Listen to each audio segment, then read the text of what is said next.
You and I meet each other in a field of honor. All right, I say, hello, brother. You say hello, and you say, will you help me? I say, sure. And you say, I don't feel happy. I say, okay.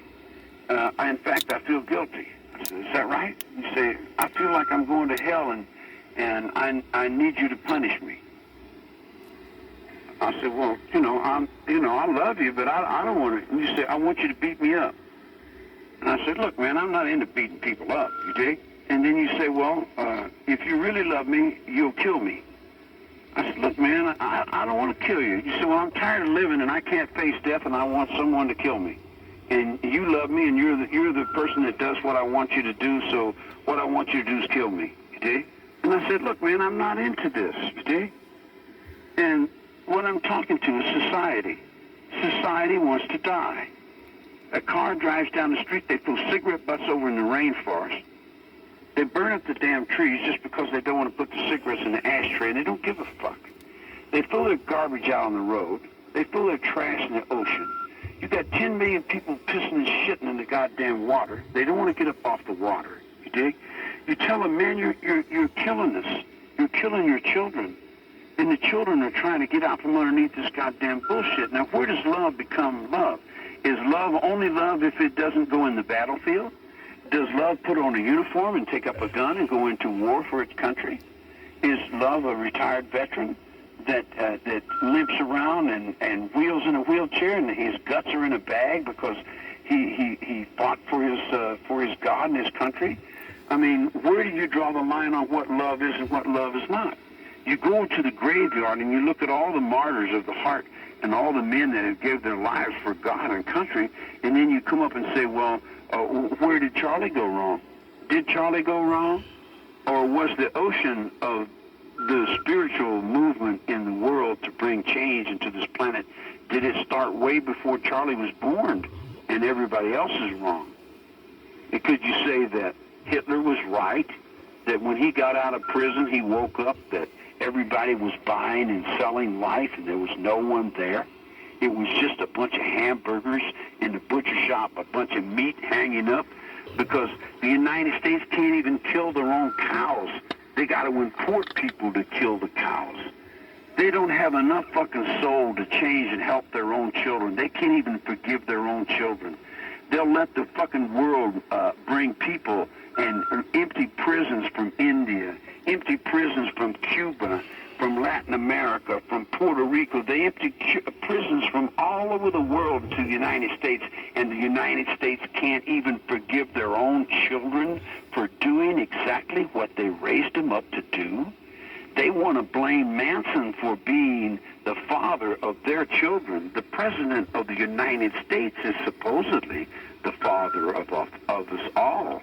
He's supposedly the leader of, well, you convict me for the leader of the family and then give Nixon immunity. You know, he killed a lot more people than Charlie did. You know, if Charlie was capable of doing something like that, wouldn't he be better in the White House than Nixon? Nixon wasn't capable of doing nothing but running faces and getting elected like he was doing something. The office is still there. You just keep changing faces with the same old monkey as if you didn't know we were all living in a zoo. Did you think the children don't know? They can't wake up and see that this world has got to change or there's going to be no life left. So the older people don't want to make room for their own children in their own minds, and they would rather give it to some foreign corporation where they're selling their 10-year-old pussy in Hong Kong on the street corner and then buying and selling drugs from the generals and the military in Cambodia, and they want to be the leaders of some Indian in the rainforest, man, because they can't even hold their own mud with their own forest. They're cutting down all the trees of this country. This country was a rainforest. And then they want to blame somebody else for something. You know, how does that cut back to your heart? How does that make you feel? Do you have any confidence in the world that you were raised in? Do you believe in the people that took you to school and taught you the things that you believe in when you know the truth is that they're all lying anyway? And then you'll have them goddamn monkeys jumping down in the street singing that motherfucking rap shit telling you about something that they heard, and they was only catching it from right on that was giving it up from your children laying down in the gutters dying trying to hold your motherfucking ass up while some egotistical punk wants to be a rock and roll star, you know, by using your divorce court and the misery that you create with your own fucking kids, you know. So how are you going to count that back and say that you belong to somebody? You can't belong to anyone. The spirit and the soul of the Second World War is what you're rolling in. I'm already rolling back to the First World War. I'm over here in the Confederate graveyard. In fact, I'm deeper than the Indians. I'm in the mounds now. I'm in the mounds looking around at the ground saying, how can I save these bugs? If I could save the bugs and the birds and the goddamn bushes, if I could save a few snakes and some rabbits and a coyote and maybe a wolf or two and maybe a bear or a deer, I could probably find some place to live in between that. But as far as the humans are going, they're not going to let nobody live. They won't give no rights up in their courtroom unless they're scared of you, unless they're afraid of you. If they're scared of you and they think, and you're big and you're bad and you're tough and you got guns, then, oh, well, we like you.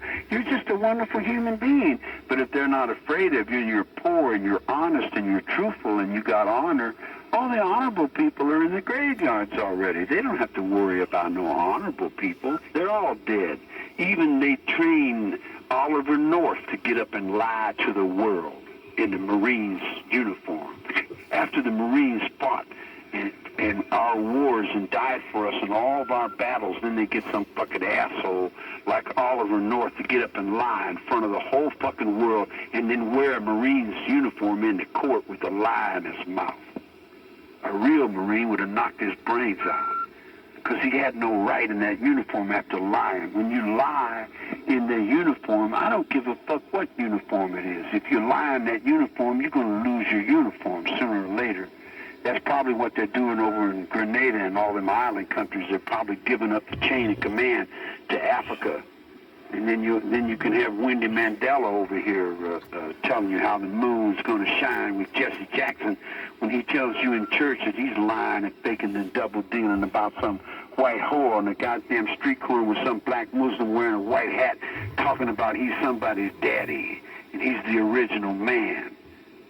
Circumvent biology and chemistry from Norway and find out why the doctor's over there helping those people when he can't even help his own up out of the goddamn penitentiary.